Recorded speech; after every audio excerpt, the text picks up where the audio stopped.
is wealth building. Wealth building requires a key ingredient, and that is discipline. Discipline is a key ingredient when it comes to wealth building. Now, I got to tell you, I don't like discipline. Anybody that just says, I like discipline, you're kind of weird. You know? That's kind of a sickness, you know? I mean, I like discipline. Yeah, I don't want to go there. That's out there a little bit, okay? But I'll tell you what, I do like in my life what discipline produces. When I am disciplined in taking care of my body, I like that I feel better and I'm a little thinner. When I am disciplined in taking care of money, I like that I have some. No discipline seems pleasant at the time. We can all admit that. When I go out running, some mornings it's early and I don't want to get up, that isn't pleasant at the time. But when I get to work later that day after doing a few miles, I feel better, don't I? Same thing with my money. No discipline seems pleasant when I'm doing it, but then when I need a little money to buy a car or take care of my child or send my kid to college or something, I've got some. It's not pleasant at the time, but it produces a harvest that is powerful. Building wealth is a marathon. It is not a sprint. You can't get rich quick. Everybody's looking for a shortcut. Everybody's watching midnight cable TV. I'm going to order this tape set, and they've got magic pills, and it's easy, and it's not easy. It's not easy. Building wealth is hard. Otherwise, everybody would be rich. It's tough, but it's worth it. And anybody that tells you it's easy, and anybody tells you they've got a shortcut, and anything that sounds too good to be true it's not going to work. It's not going to work. If it sounds too good to be true, it's too good to be true. That's the process. Wealth is a marathon. It's not a sprint. And we live in a culture where we don't want to focus on anything. The whole culture is ADD. You know what I'm talking about? We're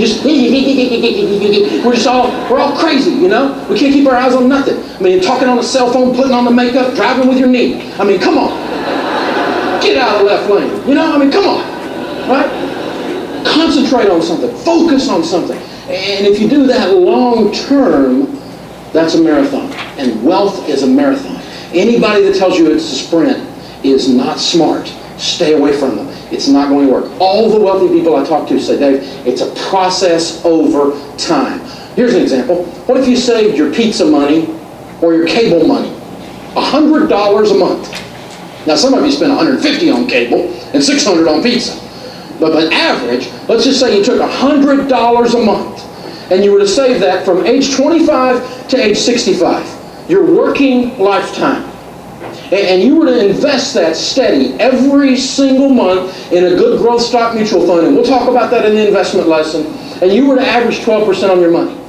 If you were to save just $100 a month, at age 65, you'd have $1,176,000. You'd be a millionaire. Say, wow. No one in our culture should retire broke. And yet, many, many people are. $100! Dave, well, I didn't see $100. That's because you got car payments and furniture payments. Because you didn't save up and pay for it. $100 is not that much money in most people's household. $100. And you retire with dignity. Just $100. I was speaking to a group of high school seniors a while back, and the teacher said, Dave, talk to these kids about what smoking costs. So we discussed it in there for a few minutes, and we came up, we said, well, gosh, you know, what if it was like a pack a day? And we said, okay, maybe $3 a day. So let's do the math a minute. $3 times 30 days is what? 3 times 30 is $90 invested. So if you were to invest that much from age 16 to age 76, you'd have $11.6 million. This kid in the back goes, well, dude, what do you do with that much money? I said, you change your family tree. Maybe this time it'll fork.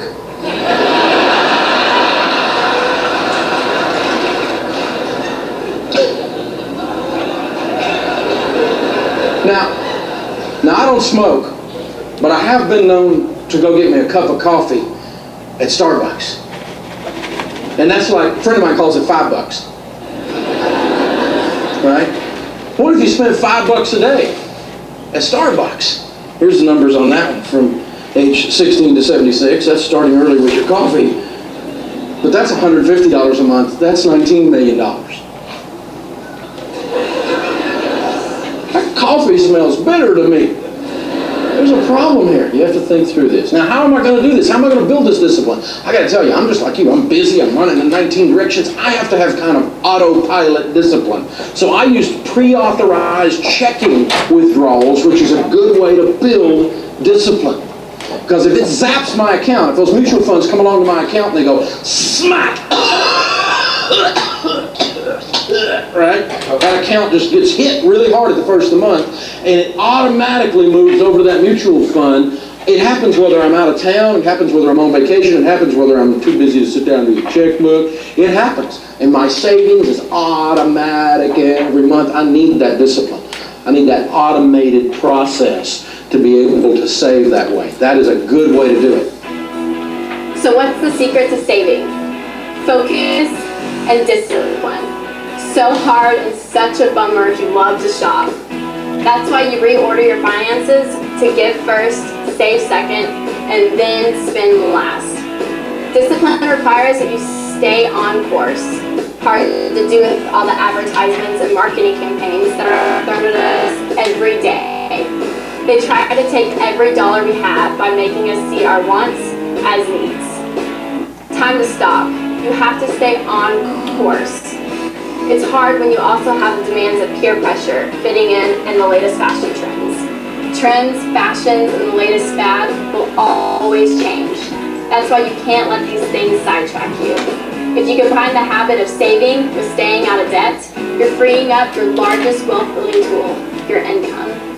And what we're trying to create here with wealth building is a compound interest which creates a mathematical explosion. Now, compound interest works like this. Let's say that we had $1,000. And to make the math easy, so you can help me right quick, let's say we made 10% on the $1,000. 10% of $1,000 is $100. Now, if I left that money in the account, the 1,000 plus the 100, the next year I would have 1,100, wouldn't I?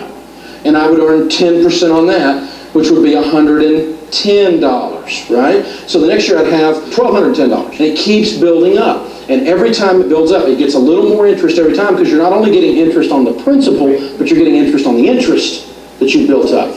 And that is a powerful, powerful process. The trick is you've got to start right now. You've got to get with it. We've got to get these emergency fund out of the way and start paying cash for things so that we don't have any debt, so that we can build some wealth. And as we start really doing our investing, we get to see the power of compound interest. Ben and Arthur discovered that. Ben is, well, he's a bright young man. At 19 years old, he decided to start saving $2,000 a year. He did that from age 19 all the way to age 26.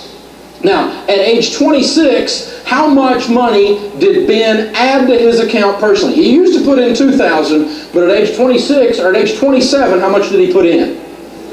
Zero. He didn't put another dime in, did he? And after that, his interest just earned interest, and his money earned interest, and the snowball kept rolling over and over and over. Now, his brother Arthur doesn't put any money in, because he's out playing and goofing off and spending everything he makes, right? He acts like he's the government or something. He spends more than he makes. And so he finally wakes up at 27 years old and says, I'm going to save $2,000 just like my brother. And he does that from age 27 all the way to age 65. Now think with me on this. Arthur, who has put in $78,000, is behind Ben, who put in only $16,000 by over $700,000. Let me say that again so you get it. The guy who put in $78,000 got beat by the guy who put in $16,000 by $700,000 just because the other guy started earlier. Wow! Some of you are going, Dave, that's a real neat example if I was 19.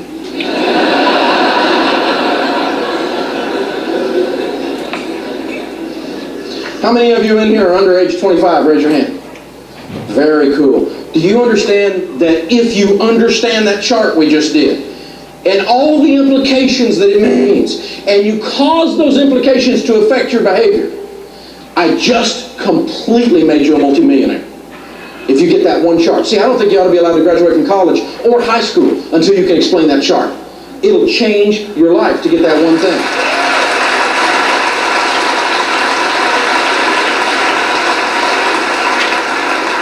Now, how many of you in here are like me? You're over 45 years old. Raise your hand. Be proud of it. Good.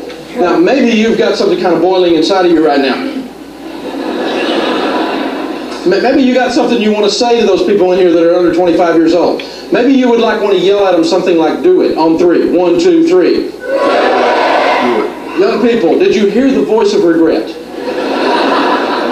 Now those of you that are over 45, it's not over. You still got plenty of time. You just don't have as much time. And all you got is all you got. So let's work with what you got. Okay? So let's get going, wherever you are. Some people say, am I too old to save money?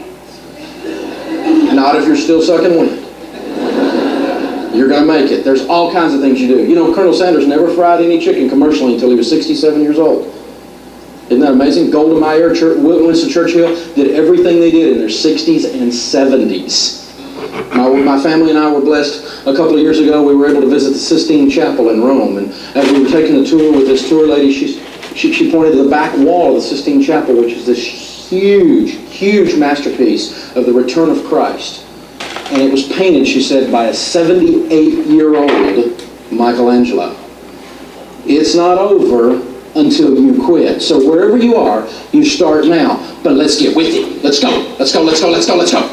If you're 19, you got to do this stuff. If you're 45, let's go. Let's get this done. There's some stuff to do here, people. Let's get moving.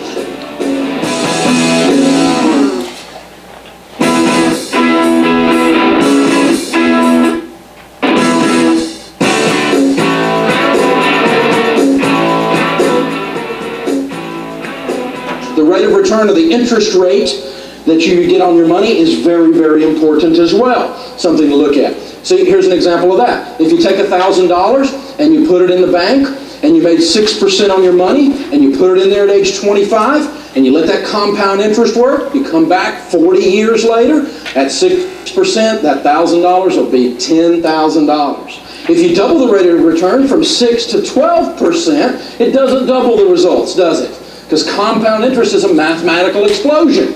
1 plus 1 doesn't equal 2. So when you go from 6 to 12, we don't go from 10 to 20. We go from $10,000 to $93,000. And when you triple it, and you go from 10, or you go from 6 to 12 to 18, it doesn't go from 10 to 20 to 30. It goes from 10 to 93, and you made 18% on your money, you'd have $750,000. Dave, you can't get 18% on your money, you know that. Well, I sort of do. I've got several mutual funds that have averaged over that for 20 years. I really don't think that's a reasonable amount to expect in the coming years.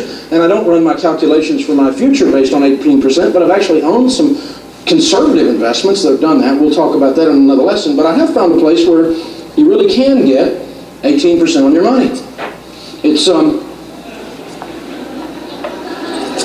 called plastic surgery.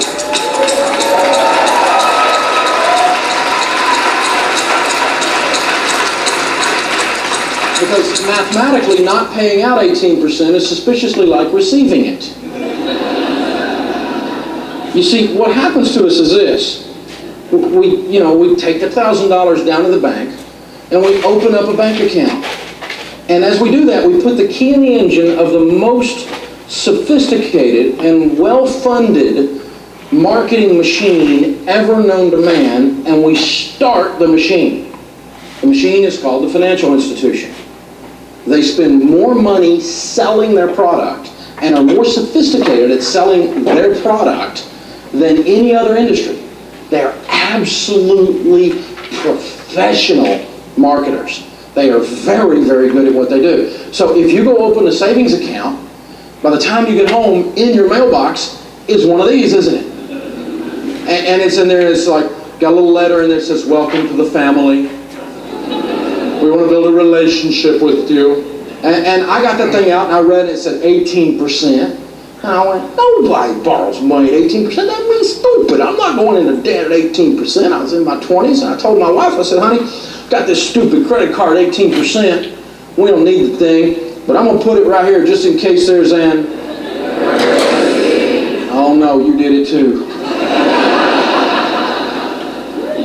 And we're sitting there doing the bills one week, and there's sweat on the upper lip, and we're fighting, and we're not going to make it, and we're going, okay, honey, I got a plan. We'll eat every other week. We're just barely making it. You know, all the money comes in, all the money goes out, only the names are changed to protect the innocent. Anybody been there but me? You know what I'm saying? And Monday morning we mail all the bills out, and then they're out there floating around in the mail. And about Thursday I go to start the car, and the car won't start. It's got a bumper sticker on it that says I owe, so off to work I go. I've got to have the car to get to work. I mean, how am I going to get to work to pay these bills if I don't have the car? Stupid car won't start. It's a $422 alternator. So we take the Tahoe down to the mechanic. Turns out he's not a non-profit ministry. He actually wanted to get paid. We said, well, just this once, we're going to fix the car, because who knew the car was going to break? And we're going to put it on this thing, because this is an emergency. Yeah. We're sitting there about August, and the kids come in the house kind of like this. Dad, we're getting ready to go back to school, and Dad, this is a problem. Dad, we're either going to have to buy clothes or you're going to have to pay for counseling. And we're going, oh no, the children grew. Who knew this was going to happen? So we go down to Target, that fine French store, and take care of our children and buy them clothing, because they surprised us by growing. We have no money, and so we put it on this, because this is an emergency. I'm sitting there in November eating my Thanksgiving dinner, and about halfway through it, I almost choke on my turkey. Because I suddenly realized that this year Christmas is in December.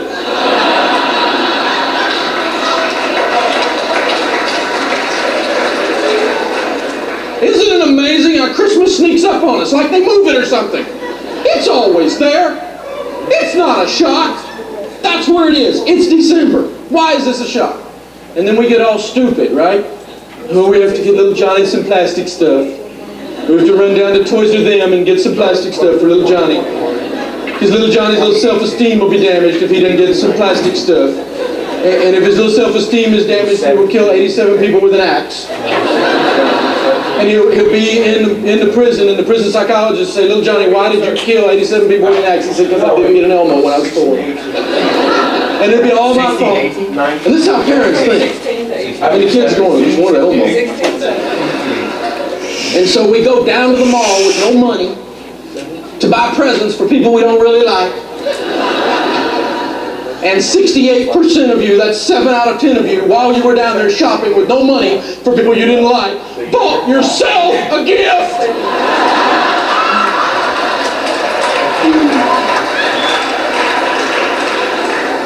Just because they might forget, I guess. I don't know.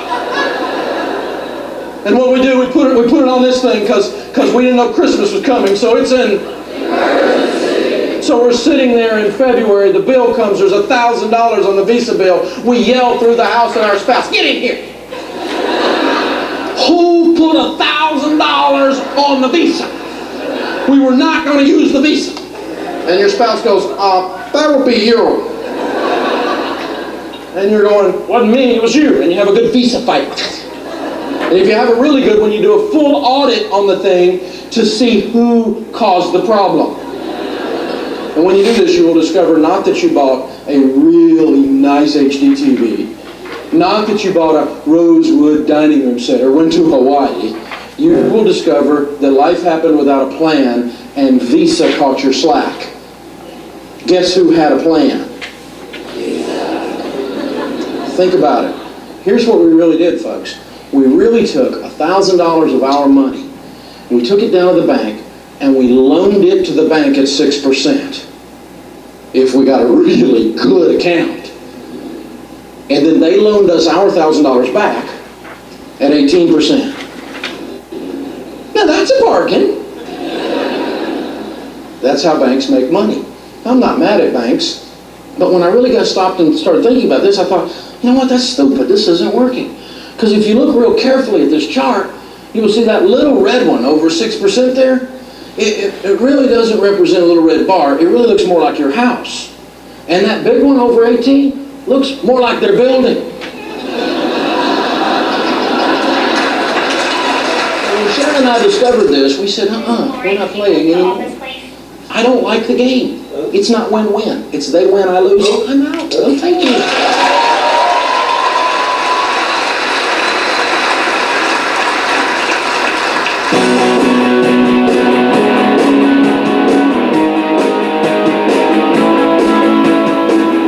Well, a teenager needs an emergency fund like anyone else. Hopefully, though, the big emergencies will be covered by your parents.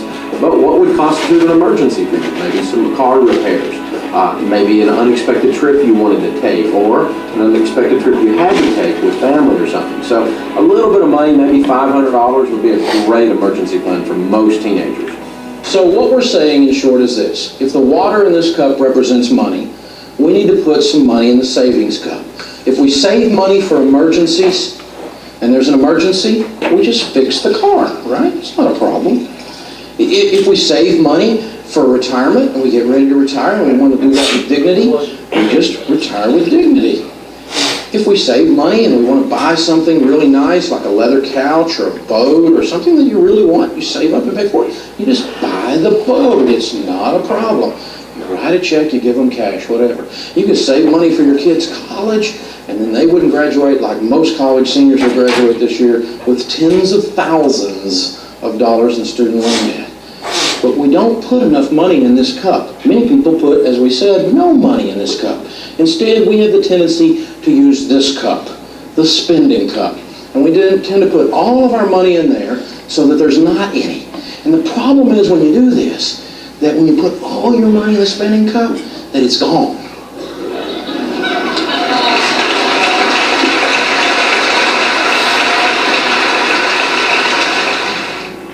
Isn't that compound interest stuff cool? Ben and Arthur, these are guys that'll teach you something. It works over time. So here's the rules. Get an emergency fund. Always pay cash and never borrow. Discipline is the way it happens. And use the 80-20 rule. Personal finance, money is 80% behavior, 20% head knowledge. So make savings a priority and you'll win.